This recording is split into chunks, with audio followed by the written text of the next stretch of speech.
Chérie, wap ka chire jolay? Oui, men.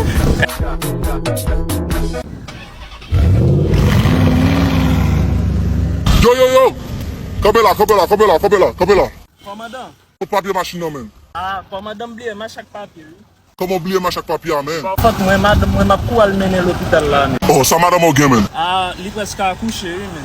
Mal ay mene l'hopital. Ouais, kou mène l'hôpital men. Et vous parlez papier men? Bliye ma chak papye konen tet chou men. Tête chou m'a obligé à arrêter oui men. Komandan arrête, bon madame mwen set wap arrête. Qui baille madame c'est ça? L'hopital ma wal mene lui. Sans fiche de l'hôpital, sans pas un papier bro. Ouais komandan, ouais so fè.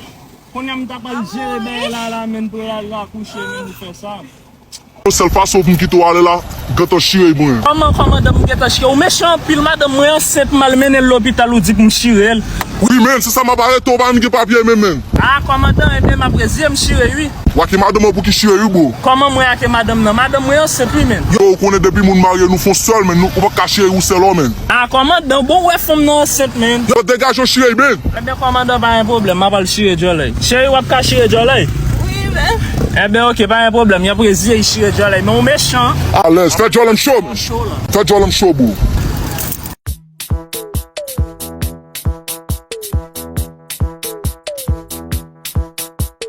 Ja.